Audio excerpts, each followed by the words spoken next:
Welcome to the latest edition of Beyond the Arc. I'm John Gonzalez alongside our NBA insider, Bill Ryder, who is feeling better, I believe. Oh, yeah.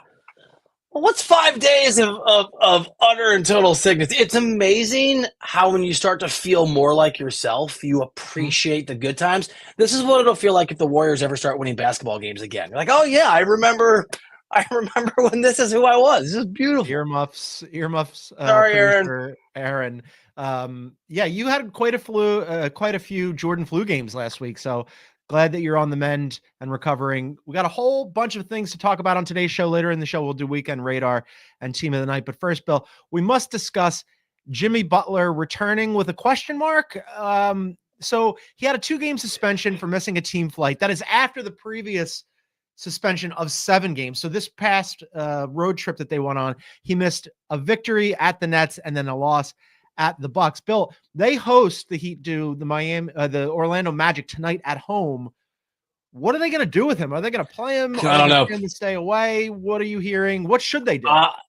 So not hearing much. The usually talkative folks I know in that Heat organization from my days back in the day covering him as a beat guy have they take my call still. It's just this awkward, like, come on, man, what's going on? I don't know. We don't. Things are day to day is what I keep being told. I mean, if you're Eric Spoelstra and the message you keep giving your team is we got to take care of us and we can't be distracted, I think you play him and you just hope and assume and presume that the guy's going to be, oh, did I lose John? Did we lose John gone? Oh, you're there. Is that me or is that just, I don't know. Did you see that? Live show on YouTube. Yeah, my site froze TV for a second. Look, you play him. But here's the thing. I was going to come up with odds for this, but I couldn't because, like, it feels like it's, plus 150 that he's late to the game and plus 200 that he's so clearly insouciant while he's playing that Spoelstra just pulls him.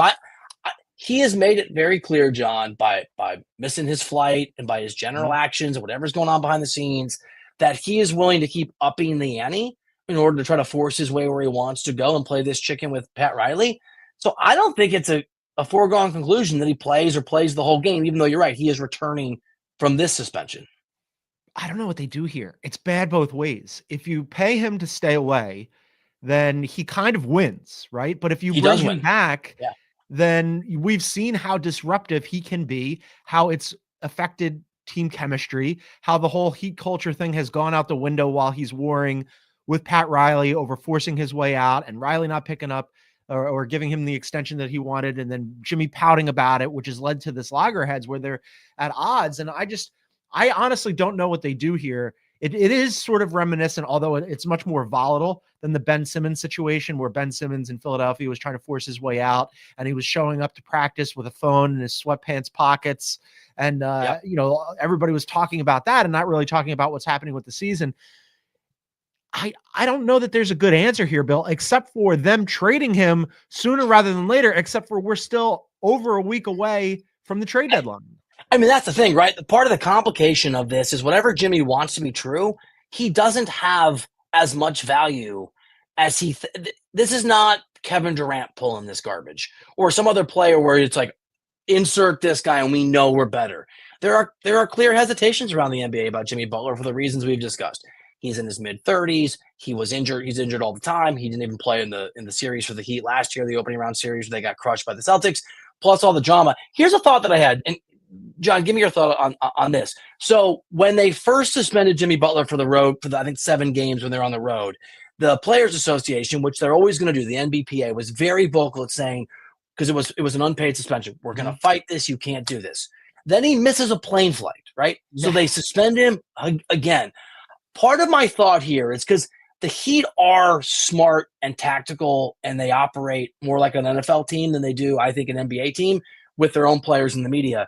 If Jimmy Butler pulls something they can document again, right? He shows up late to the game or on camera, whatever it is there enough ammunition where the Heat can just suspend him for 20 games, no pay, and feel like they can win that battle in whatever showdown they have with the NBA Players Association? Because they've given Jimmy a lot of rope here, right? Yeah. And I wonder if maybe we're to – because I'm trying to think what the Heat are thinking, and they keep talking about how, to me and other people, but they keep telling me they want Jimmy to come back from these suspensions and play at home so they can manage it. And initially I thought that was so we can he can be more comfortable and we can make it work. Now I wonder if it's not, if you're at home, you can control the environment more, and maybe it's easier to document what's going on because and this is just a theory of mine, maybe there's a giant suspension that they're trying to work toward so that we stop talking. So it becomes Jimmy Butler suspended indefinitely without pay, and we feel like we've got enough proof, or at least sort of collateral in the public space, in the public sort of in the PR reality, that we can win this battle. And it's 15 or 20 games next time. I think suspension indefinitely through the trade deadline makes sense, whether it's with or without pay, or just like he's away from the team, whatever. I just don't see how you can bring him back. The last time they came back after the 7-game suspension, they go and there's the pomp before a game and they're announcing the home team and everybody's excited. And then they cut to Jimmy Butler with the camera and his face is ashen and fallen. And Kevin Love came over. Kevin Love, for the people who hadn't caught on to this on social media, when all this was going on, Kevin Love was being the world's greatest internet troll and was sending out a bunch of memes and kind of poking fun about everything. Right. So Kevin Love in person, when Jimmy Butler came back from the suspension, went over to literally poke him and just kind of tease him a little bit. And Jimmy wasn't having any of it. He did not look like he wanted to be there. Now he tried, I'm putting that in air quotes, a little bit in that game, but then I was on HQ after that. And the question was, well, how long do you think he will try? It basically didn't even last till the next game. He's essentially just going through the motions when he's out there. So I don't know what you gain, one, from the team dynamic perspective, from the chemistry perspective of just having him around the team right now. And then from a basketball perspective, you're 500, you're 22-22 Miami Heat. They have not had a good season. I don't think having him out on the floor, if he's not going to give a full effort and actually be Jimmy Butler, gets you anywhere either. So I agree. I will say from their perspective, that not mine, they take the whole – we talk about the Heat way and the Heat culture, and I think some people roll their eyes when it's discussed sort of in the greater NBA community or the fan community. Yep. But they mean it. You can call it a movement or a cult, but you know this. They're very earnest about it. They are extremely earnest about it. Yes. It may be ridiculous, but it is the driving force of sort of that organization. So, so you're one of the people, and I get it, because as somebody who covered this team every day and wrote what I wrote, and then it violated the Heat culture, bro, it worked for you. I mean, there's a very sort of arrogant reality that operates from the Heat, even though I like a lot of the folks in the organization. Paying Jimmy Butler, allowing him to sort of win against Pat Riley, from their perspective, John, it's not just ego. It's not just a GM having an ego battle with a star, although that's it. It is an affront and an attack on the very culture that they hold sacred that you and I may feel is a little ridiculous. But I think that's another one of these contexts here when other places like a John Horst, to pick on John Horst, or someone else might buckle. I think it's a lot less likely the Heat will, because they literally believe that if they let Jimmy Butler damage the Heat way, it impacts their ability to win going forward. Too late. Already has. He's already done that. I mean, Pat Riley backed himself into a corner here. He decided, whether consciously or unconsciously, subconsciously, to not pay Jimmy Butler. And also on top of that, to kind of play Jimmy's game during the offseason, where Jimmy, for people who forget, Jimmy missed the postseason last year. And then Jimmy Butler was asked about, hey, if you had been healthy, how would the series against the Celtics have gone? And he had mouthed off on camera saying we would have beaten them. And Pat Riley said, hey, if you're not going to be out there, basically just shut up and play. When you do that, you're picking a fight, or at least engaging in a fight on Jimmy's terms. And you're doing the same thing here. When Jimmy Butler says, I want out, and you decided that you didn't play him, you should have moved him on during the offseason. You should have seen this coming. So when you decided not to do that, or didn't realize that it was going to be a thing, Heat culture's out the door. Jimmy has already torn it asunder. I mean, look, that's like telling a cult leader that his cult is over before the followers have left. I mean, they don't think the Heat way is. Look, we're close to an agreement. I mean, I have to call these guys and talk to them, and if they're watching, I think you guys are swell. I hear exactly where you're coming from. And you're right. I'm just pointing out they are intractable. It's not just Pat Riley. At most levels of this organization, they are intractable in their belief that Pat Riley is a prophet of basketball, and that their way is a time-tested, true way to win. Do I think it's the right approach? No. Do I think that Pat Riley, I wrote about this a few weeks ago, has ironically fallen for his own disease of more, that he won so much he thinks his approach is unbendable and has to be the only way? Yeah, I think it's a problem.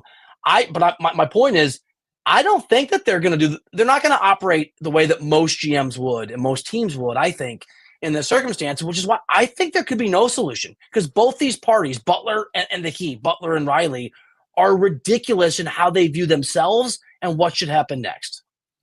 I just don't see any way that they can bring him back and say, go out there and play bad. I mean, maybe that is exactly what's going to happen tonight. Maybe they're going to say, report for work. You're going to be in the starting lineup, or who knows, like if they really wanted to like punish him, we're going to bring you off the bench, but I think that's going to make him pout even more. But maybe they are going to ask him to report to work and actually play basketball tonight. But I don't understand how they could sit down and be a reasonable, because on all other matters, you're right. The Heat culture has gotten them pretty far, right? I mean, they have gotten more out of less, more times than not. They're a very well-run organization, but there's a lot of smart people over there.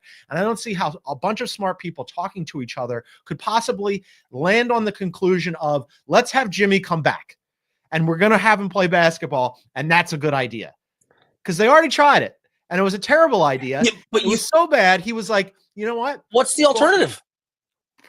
I mean, they already did this. They did it. And he was like, yeah, you brought me back. Here's what I'm going to do. Not go to the team plane.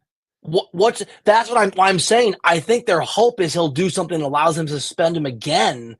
But what's the alternative? There's not a market for him. We should get into the Suns too. Where he wants to go is almost like him asking to be traded so he can play on Mars. You got to be rational. Let's take a break, and then on the other side, we will discuss the Suns component of it, because everybody is sort of waiting and expecting that he'll be shipped off to the Suns.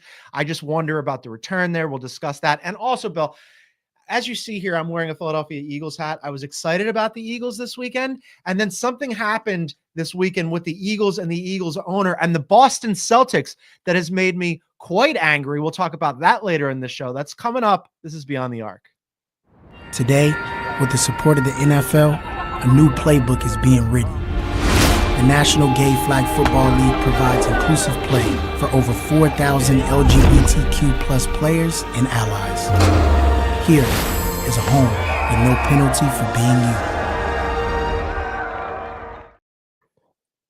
All right, welcome back to Beyond the Arc. A reminder, you can get us wherever you get your favorite podcasts. Please download, subscribe, leave a review, and then on Spotify, if you look below the play button on the Spotify app in full screen mode, you can leave us a comment or a question. All right, the Suns, Bill, they're Jimmy's preferred destination. It's where we think he's going to end up. They made that trade with Utah last week where they ship out a 2031 unprotected first to Utah. Danny Ainge just over there tenting his fingers like an evil genius, right? Very excited about that. In exchange for 2025, 2027, and 2029 picks, all of which are the least favorable between Cleveland, Minnesota, and Utah. Some of them have protections on them. They're marginal picks. They project to be in the 20s, back end of the first round somewhere. 3 of those picks plus Brad Beal, if you can convince Brad Beal to get rid of his no trade clause, maybe then you reroute him to a third team. Is that enough for the Heat to just end this detente with Jimmy Butler and go, fine, go? No. When I lived in Little Rock, Arkansas out of college, Angelina Jolie was there all the time because Billy Bob Thornton apparently was from Little Rock, and she was at bars constantly. Forgot about them together. Yeah, I bumped it. I mean, she wore his blood, whatever. And I was single. I was single, and I wanted to date Angelina Jolie. How'd that go? It wasn't rational. Jimmy Butler, in a similar level of rationality, wants to be a member of the Suns. But as you said, here's the thing. Here are all the obstacles. If you're Bradley Beal, why would you waive your no trade clause to go somewhere that's going to be a worse situation? And on that note, who wants to take him other than someone who's really desperate? If you're the Heat, Bradley Beal doesn't get it done. They don't want it, as I understand it. If you're the Bucks, who have been sort of attached to maybe a possible deal, I don't think Bradley Beal, and they'd have to they'd unspool Chris Middleton and maybe send Middleton as part of a 3 or 4 way trade to the Heat. That doesn't make sense for the Milwaukee Bucks. So if you're looking at a team like, I don't know, Detroit, right? Somebody who is sort of overachieving. Salary cap space. Why, if you're Bradley Beal, do you want to go to Detroit? He has a no trade clause, as you noted. So that Jimmy Butler wants to be a Sun is all well and good. Just like me wanting to date Angelina Jolie when I was in my early 20s is all well and good, but neither of those are rational or likely outcomes. Yeah. Phoenix doesn't make sense unless something surprising happens. Shocking. This projects to be a 3 or 4 team multi-team deal where you have a team like the Detroit Pistons who have a bunch of cap space, who could get thrown like a pick or something like that in order to absorb Bradley Beal. But from what you were saying, if you're Bradley Beal, why would you want to go there? Similarly, the Toronto Raptors have reportedly made a bunch of noise to teams saying, hey, as you guys are looking for trade partners, here we are. We're the Toronto Raptors. We'd happily absorb somebody with a fat salary. Again, if you're Bradley Beal, do you want to go from Phoenix, where it's nice and warm in the winter, up to Toronto that's in a rebuilding phase with, I like Scotty Barnes. I like RJ Barrett. Emmanuel quickly can't get on the floor this season. He's only played 9 games. But do you want to go to the Great White North and freeze your butt off all season? I wouldn't want to do that. And look, in fairness to Beal, right? He already went through this loyalty thing where he was on a bad team forever and stuck around in Washington for a really long time. And all he did is lose and hasn't experienced any kind of success. And whatever they are many, the shortcomings of the Phoenix Suns so far, athletes and just people in general love Phoenix. They love being in Scottsdale, love hanging out in Phoenix. As you noted, it's warm. And when you play with Kevin Durant, there's always a way to convince yourself things are going to work out. Like if you're playing with LeBron, even if the team's bad, you can convince yourself maybe you guys have a chance. I'm sure those guys on the Warriors have convinced themselves, even though the Warriors are struggling, they've got a chance with Steph Curry. There's no reason if you're Bradley Beal not to convince yourself, I've got Kevin Durant, I've got Devin Booker. Yeah, we're not playing very well, but this situation has such a higher ceiling than the Detroit Pistons. Or why would I go to the Raptors, as you noted, and freeze my you-know-what off and not even have a chance to compete in the postseason? I don't know Beal that. Now, Beal's agent – like there are some complications where Beal's agent and the person who runs the Suns are father and son. So like maybe there is a world in a situation where they can facilitate something, but as best we can read it from the outside looking in, John, I don't see why Bradley Beal would ever waive his no trade clause to go to a team like the Heat. They don't want him. Or like the Bucks, and it's unclear if they even want him, even if Beal maybe you'd waive to go to the Bucks, but I don't think Milwaukee. Yeah, I was going to say Bucks might, if I'm Beal, that might be slightly more attractive. But does he want to live in Milwaukee? Well, I don't know. I mean, the Suns are playing slightly better right now. They're 2 games over 500. They're 2.5 games back of the Clippers for 6th place. So playoffs proper. Clearly the Suns don't want him. There maybe is something to wanting to be wanted, right? I mean, Bradley Beal was asked about this and he said, hey, nobody's addressed me. And until I'm addressed, I hold all the cards here. You have to come to me and ask me if I'm willing to waive my no trade clause. So yeah, I mean, if it was the Bucks situation, maybe. If it's Detroit, well, I mean, you know what? Detroit in previous iterations, absolutely not. But this version of Detroit, I mean, it is still Detroit. It's not exactly but they're 6th place in the Eastern Conference, right? I mean, you get to play with Cade Cunningham. They've been a plucky team. Maybe you could talk yourself into it. I mean, look, I'm from Iowa. If you're watching from Detroit, I ain't taking shots, but it's Detroit. Nobody wants to go to Detroit.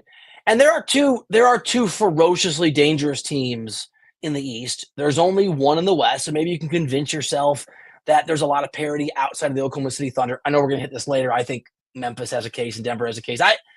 I just don't. Also, if you're Milwaukee, do you really want Beal over Chris Middleton? I don't think Bradley Beal's that good anymore. Well, I guess because Beal is like marginally more available than Chris Middleton. Chris Middleton has had like significant injury. Yeah, I mean that's a question, right? If you're the Suns, I mean, like they already moved Brad Beal to the bench, right? I mean, like and obviously they're trying to get him off the team after trading for him and allowing him to retain his no trade clause. Just to the point of like wanting to be wanted. If you're Beal, like at some point, doesn't this feel kind of toxic? Maybe it is kind of hey, whatever's on the other side of the fence, the grass has to be greener than this. I'll say this. I don't know him that well, but I know people who do. And this goes back to when he was in Washington. He had a reputation for being an independent thinker and not want to be pushed around. And there were all kinds of moments where people thought he would be traded out of the Wizards way before it happened. Mm-hmm. And he got his deal when he was injured, right? Like he got his generational wealth. He should have learned to trust his own instincts when he signed that deal before he got hurt. I think it's got to be a team that hasn't been – I don't know anything, but I think it's a team that hasn't been mentioned. I think there has to be a team for this to happen. I'm just guessing. I don't think Milwaukee wants him as I understand it. I don't see why he'd want Detroit. He doesn't want the Raptors. So it has to be like a Houston who convinced themselves erroneously that they could use his offense or an Orlando or someone we're not talking. I don't in the teams that have been floated, I don't see it. Yeah. Well, they're playing the Magic tonight, so we'll find out what happens with Jimmy Butler this evening. It's going to be very interesting. We'll keep an eye on that. Let's go and do a little weekend radar, Bill. I wanted to throw this past you. So this weekend, the NBA did not play on Sunday because they're afraid of the NFL, NFC Championship, AFC Championship game. They had 14 games on Saturday, and then they have a bunch today. So as you can see, the Philadelphia Eagles won the NFC Championship. Congratulations. Yet, very exciting. Everybody in Philly, they're climbing poles that are greased up, and everybody's go birds and all over the place. Good vibes, right? Well, this morning I wake up and I find out that, according to a report from my former employer, Bill Simmons, that Jeffrey Lurie, who's the owner of the Philadelphia Eagles, is a finalist to buy the Boston Celtics, Bill. And I, like everybody else in Philadelphia, am apoplectic about this because Josh Harris, who owns the Sixers, he also owns the New Jersey Devils, a rival of the Flyers. He owns Crystal Palace in the Premier League, and he owns the Commanders of Washington, who are big rivals with the Eagles. He's largely reviled in Philadelphia, Bill. As an outside perspective here, should we be this exercised about this? We're going to be anyway. Nobody wants him to buy the Celtics. Get over it.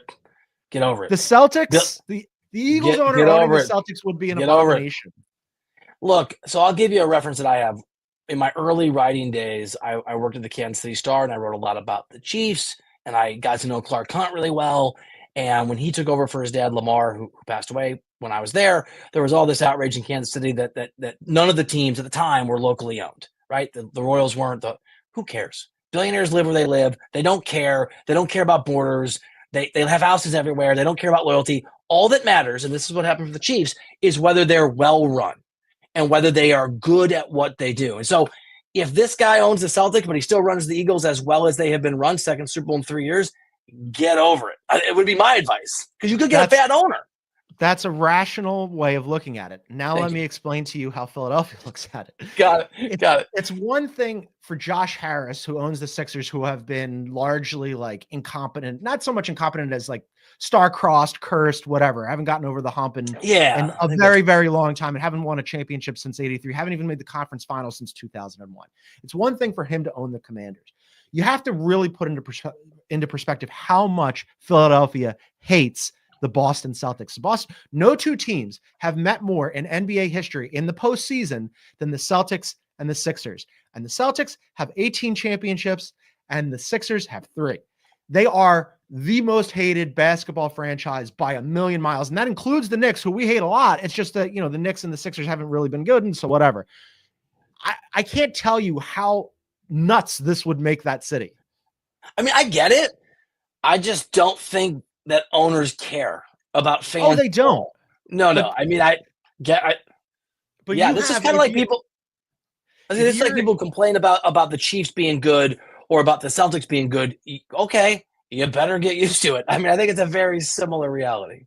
I think right now there's so much goodwill in the city about the Eagles because nothing else works there, right? They won. They're going to the Super Bowl again. They're going to have a rematch against the Chiefs. For Jeffrey Lurie, who has all this goodwill accrued, to potentially be like, about that team you hate, I might also buy them. I'm telling you, it would have a major impact. All right, also, here's the other thing you want to know. Nobody outside Philly gives a bleep. Like, nobody outside Philly cares. You are correct, but everybody in Philly will care enough for everybody outside times 10. But if he wins a Super Bowl, it won't matter, which he may in 13 days. Which he may. We'll see. All right, quick timeout, and then on the other side, we will continue with Weekend Radar. A whole bunch of stuff to discuss from this weekend. That's coming up. This is Beyond the Arc. I feel home when I see the faces that remember my own. When I'm with my friends, I feel home. All right, welcome back to Beyond the Arc. A reminder, you can find us on YouTube at Beyond the Arc CBS. Please hit the like button, leave a comment, subscribe, hit the little bell symbol. You'll get notified when we go live. We are live most days, Monday through Friday at noon Eastern. We'll also be live on Wednesday night following Nuggets Knicks. Is that what we're doing? Nuggets Knicks, I think. I hope so. That sounds like a fun game. It's a fun game. Also, Bill, we got breaking news here about your favorite contest, the slam dunk competition. Oh, I can't wait. Orlando Magic's Mac McClung has committed. No. So he's back. Lost me. You lost me at the Orlando Magics. You said the Orlando Magics. Mac McClung is back. in the slam dunk competition. Bill loves All-Star Weekend. All right, give me a weekend radar. I'll give you, and we're going to talk about this live. Okay. If you're watching on YouTube on CBS Sports HQ in about 3 hours. Yeah. Memphis on a freaking roll. And as you know, not just, I think it's 6 in a row now.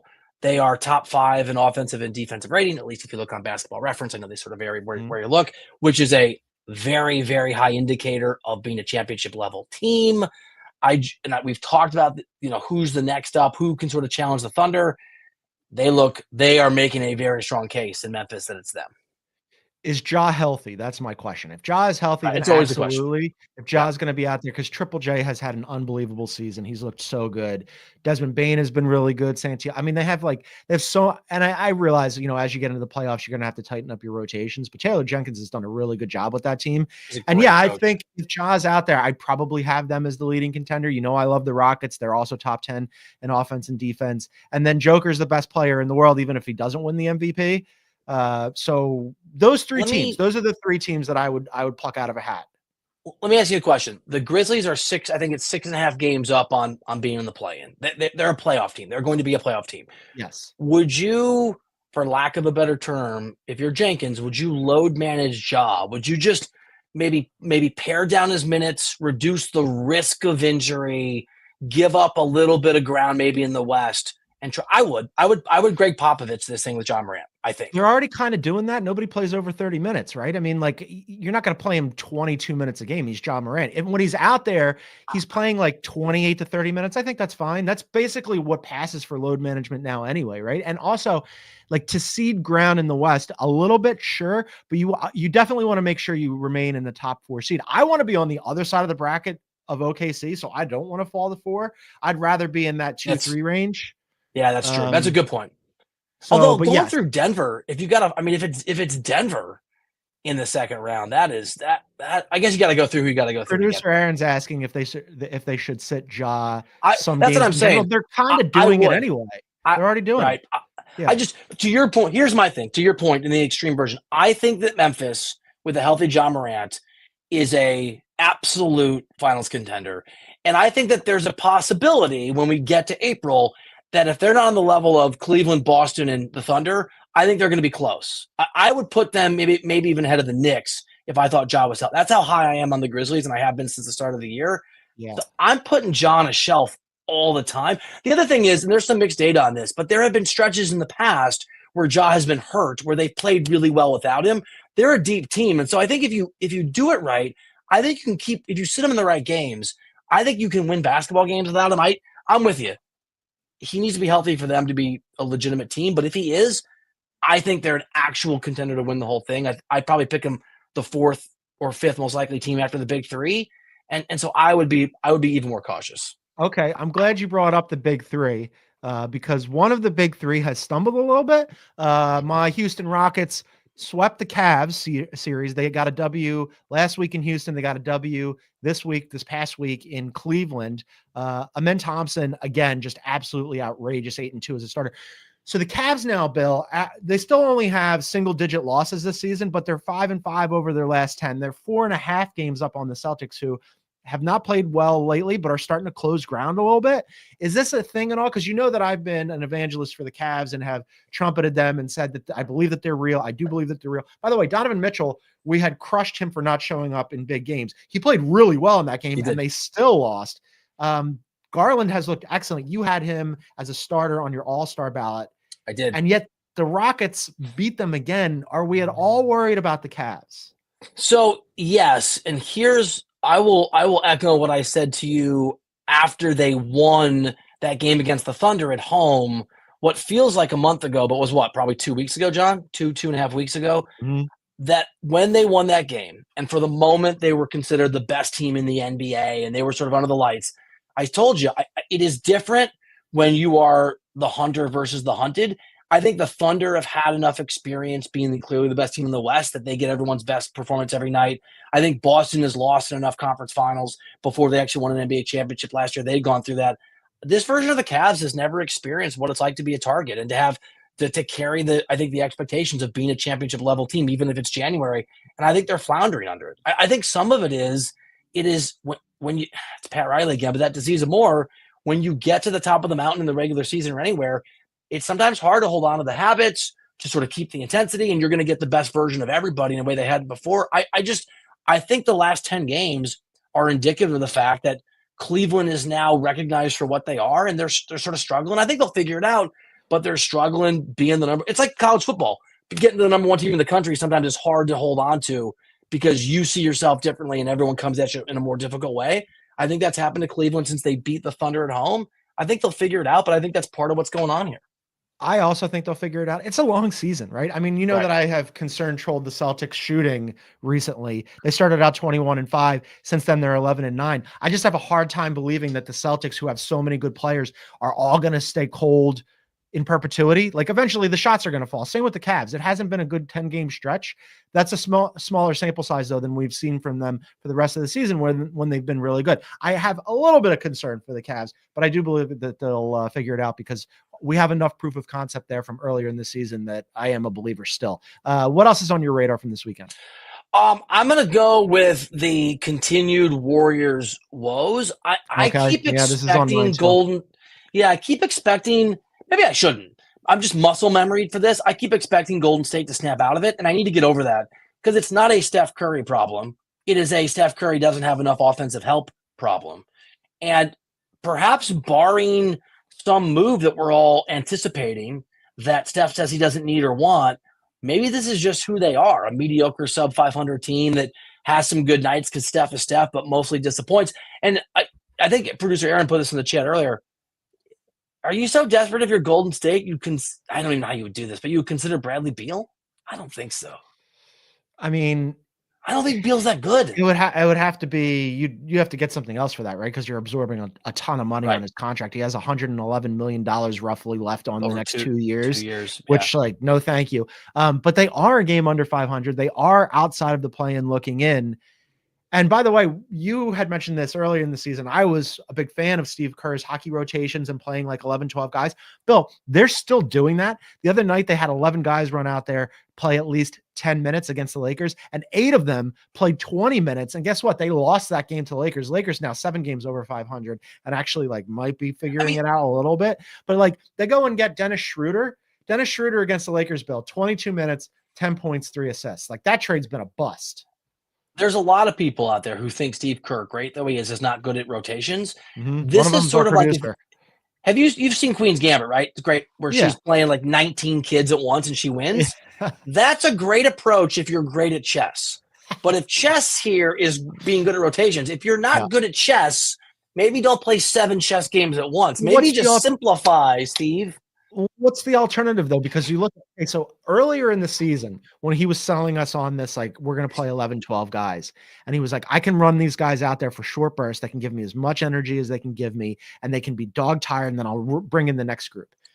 If you shorten your rotations, is the alternative we're playing a bunch of Looney and Kuminga and Peyton, Schroeder played 22 minutes and wasn't at all productive, hasn't been productive in that. I don't know what it is about Dennis Schroeder that his environment massively matters to him. Some places he's amazing and some places he's not, but it's weird. The Schroeder thing is not going well. I think it circles back to I like Kuminga or what he should have been. I probably like the idea of what he would have been. You like the idea of him. Yeah.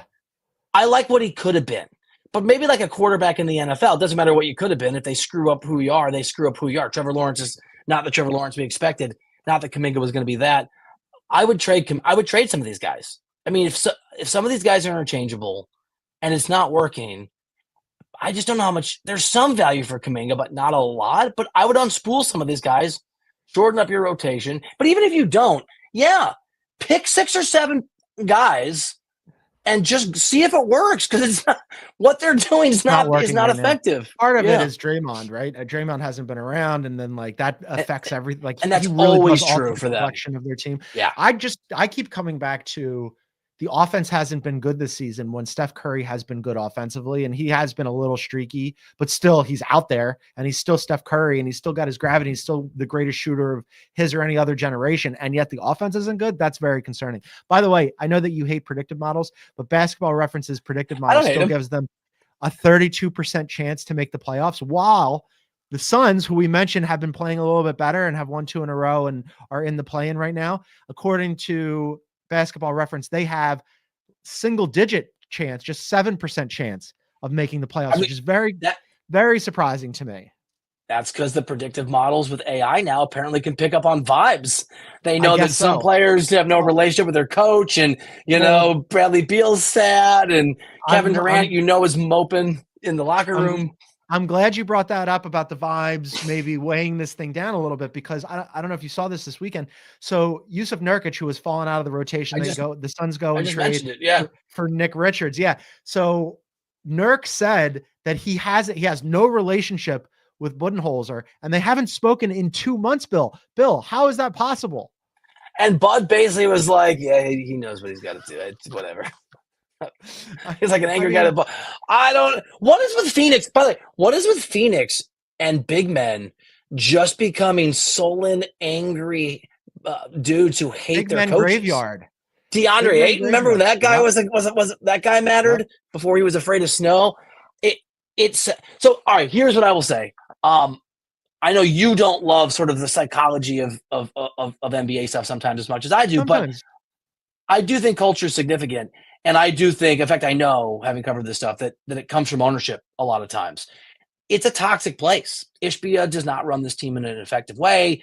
Everyone in that organization, including their GM, are worried about their jobs. I like Isaiah Thomas a lot on a personal level, but he is an important force in that organization, and not everybody loves that.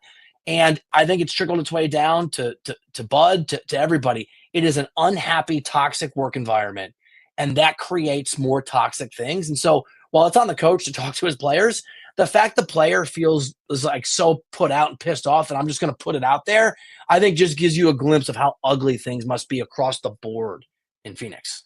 Yeah, it doesn't look great. I mean, when you have a big man who not only falls out of favor and falls completely out of the rotation, and then he's just sitting there going, yeah, I don't even talk to my coach. It's not great. They need to move him on for sure. It's very soccer vibes, isn't it? This happens in soccer a lot. It does. Yes. That's exactly right. There has to be somebody. Look, I know you're not as high to the extent that I'm high on Nurk at all. There has to be somebody out there who could use a rotation big at least, right? Maybe he's not a starter anymore, but he's somewhat useful.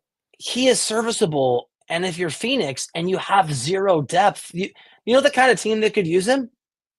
A team that has no depth and needs to throw bodies out there. Like, I don't know, the Phoenix Suns. I mean, it's such a weird. I thought you were going to say the Lakers, who AD has been clamoring for. No, I thought about the Lakers. Maybe. Speaking of the Lakers, by the way, Bill, and I know that you are not a believer. I'm just going to throw this out there. I'm not. 3 in a row, 7 over 500. I mean, not a believer. You're right. I did not. I think I had them not even making the play-in in our early season predictions. Somebody's going to have to miss it. Somebody has to miss it. It was a tough. Can they make the playoffs? Sure. Can they win a playoff series? Who do they have? Probably. In the first round? Right. Not if they're, maybe as long as they're not playing, playing team. Well, let's do this right now. It would be what? They'd have the Grizz. I mean, they had the Grizz number 2 years ago. 2 years ago? 2 years ago. No, I'm sorry. They'd have the Nuggets. Team. My apologies. They'd have the Nuggets. They're not beating the Nuggets. Well, we've seen them not beat the Nuggets. I mean, honestly, after the third game, LeBron might just he might just mail a white flag to the league office, and for the first time in history, they don't play a game for it. It's a surrender. It was the greatest sweep of all time, and then it was the greatest gentleman's sweep of all time. For some reason they do not play the Nuggets well. What else is on your weekend radar? Go Sixers, baby! Let's go! What are they doing? Sixers! What are they doing? These are not helpful wins. So they're Philadelphia, to give you a little bit more insight into the fan base today, is very much split, divided, a house divided against itself cannot stand. It is extremely divided. There's the camp that wants them to at least try to win and get into the play-in and see what happens. And they won these 2 games over the weekend where they beat the Cavs. That's one of the Cavs games that made me a little bit concerned for them. And then they won another game, the Bulls, I believe. These are not helpful wins. I'm in the other camp. I'm in the just lose a bunch of games and maximize your lottery odds and shut Embiid down for the rest of the year. Do you think Daryl Morey, and he signed a contract extension, I think, a year ago, he's fine, right? He's fine. I believe if this thing continues from the people I've talked to, it's not looking great for Nurse. That the rumblings about Embiid and Nurse and maybe some of the other players and Nurse. I like Nick Nurse a lot. I don't think he's had a great season. I think he's a very good coach. But if I were him, I'd be a little bit worried that they might try to hang this thing around my neck. You talk about, and I find it funny because you're a Sixers fan, how guys go to Philly, take Buddy Hield, forget how to shoot, leave, and then kind of remember. Paul Is George. that also becoming true? But Paul George is like 80 years old. It looks like he's 80. Is that true for coaches too? They kind of know how to do what they do until they get to Philly, and then because I think Nick Nurse is a great coach, but it's and your guy Doc Rivers. I mean, you can't forget what you've never known in the first place. So I don't know if that applies. I don't know. I would stand up and defend Brett Brown, who I think did a really good job in the early process years, marshaling that team like through some really tough times. But yeah, the other two guys have had some troubles. And then Paul George, Bill, we'll see what happens with the MRI on his finger, but he ended up leaving that game where he had a picky injury. So like, this is one of those things where they've had a lot of injuries. Like the one bright spot from this season, consistent bright spot from the season, was them hitting on Jared McCain. And then Jared McCain ends up going down for the entire year with an ACL injury. Tyrese Maxey is starting to come on a little bit. I don't think he's going to be an all-star, but he's been fine. I'm of the shut down Embiid and play Paul George sparingly. And it's a gap year. You're going to roll back next year. Is really deep. This draft is really deep. And right now you have a roughly 25, 1-in-4 chance of keeping the pick. I'd rather optimize and maximize those chances. I think you're actually right. And I'm probably doing excuse making for Nurse and for Daryl because I like both of them. And I don't have the emotional connection you do, but I wanted Philly to be good this year because I thought it'd be fun for the East and a good story. I think the example you can point to a degree is Milwaukee, because last year they were now I'm not a Doc guy, so there's other factors for me in this, but last year Milwaukee was a disaster, and they're better this year. And they're not as consistent as I'd like, but they played a lot better of late, and they've kind of been on and off. But you can kind of convince yourself the Bucks can make a run in the playoffs. Sometimes you need a year when you have stars come together. This Philly team's it's a new basketball team. Shutting them down this year, it also just sort of, as you said, it preserves the opportunity maybe to get some help in the draft. You get guys healthy. Also, these guys will know each other, and when you roll around next season, if you shut it down, maybe it takes some of the toxicity out of – if you don't play well at the end because you're not supposed to play well because they're shutting it down, then there's less hatred and anger and frustration. And maybe you come back next year and you get an actual reset. Embiid and George have played together. All these guys have played together. Maybe that is the right approach for the vibes as much as we're not going to win anything anyway. Let's see if we can get lucky in a pretty incredible draft. The question is Embiid, though, right? I mean, like, it's whether or not you can. It's always the question. It's not just even the question of his health. The health obviously is the principal question. The question after that is, let's say he's even like marginally healthy and available to play. In the past, he has been pretty adamant about if he can play, he wants to play, even if he's banged up and dinged up, because he's missed so many games in his career. And the window on like what he can do of any value, of any significance, is it's closing, right? I mean, like, he's 30 years old, but like injury wise, body wise, he's not a 30-year-old. He's not a healthy 30-year-old who has like many more years ahead of him. I also think for Daryl Morey and survival, and I think guys like Daryl think long-term, you brought in James Harden in the Wayback Machine, and that went really south and really toxic and really bad. If you suddenly wake up and you're a Phillies fan and Embiid is trying to force his way out in the summer of 25, right? If you shut it down and Embiid gets pissed and says, that's my out, that's my reason, does Daryl survive that? He may not. So, like, who knows I think what Embiid wants is going to be really important, too, because it's the NBA, man. Yes. You always run the risk of a star just saying, bleep you, I want out of here.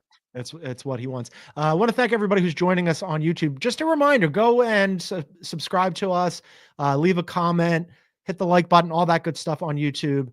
We appreciate you joining us. We are live Monday through Friday, most days on YouTube at noon Eastern. And then on Wednesday, after the conclusion of Nuggets and Knicks, which should be a really good one at night, we'll be live that night as well. So come and join us at Beyond the Arc CBS over on YouTube. Let's wrap it up with Team of the Night. There was only one game yesterday, Bill, because as I mentioned, the NBA is afraid of the NFL, but there were a ton on Saturday. There were a bunch more on Friday. So we'll expand it to Team of the Weekend.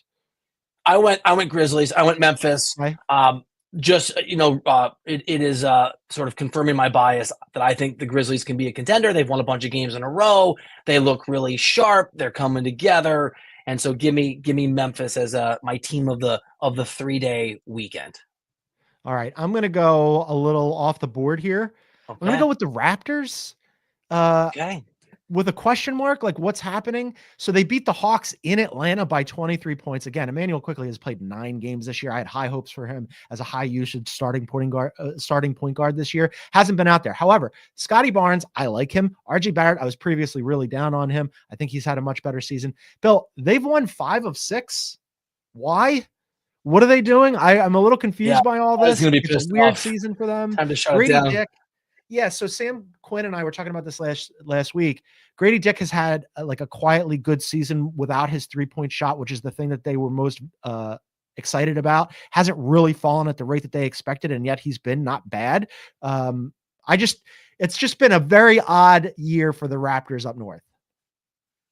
Yeah, and by the way, I mean, as you've noted, this is the season if you're bad to lose games. I mean, if you're the Nets or you're any of these teams, so stop. But it is an interesting, there is a core there, isn't there? If they could draft the guy in this upcoming draft or one of the people, I mean, they could be one of those teams that, like the Rockets and the Thunder, are really good in 2 or 3 years. I would just love to see, as I'm sure Raptors fans would as well, Barnes and RJ and Quickly actually play together, because they're just never healthy at the same time. Not this year. If you're a Raptors fan, not this year. Yeah, maybe not this year. Next year. First time for the Raptors team of the night, by the way. Second time for the Grizzlies as team of the night. And again, we want to thank everybody watching on YouTube and on Twitter. You can always watch us live on Twitter as well. So come and check out our show. That's going to do it for us today. We're going to be back at it on Tuesday, tomorrow, live on YouTube at noon Eastern. Again, you can find us on YouTube at Beyond the Arc CBS. But for now, for our NBA insider, Bill Ryder, who, by the way, wrote a very good column on Kobe Bryant 5 years since he passed. Go check that out on cbssports.com. I'm John Gonzalez. We thank everybody for tuning in. We'll see you tomorrow.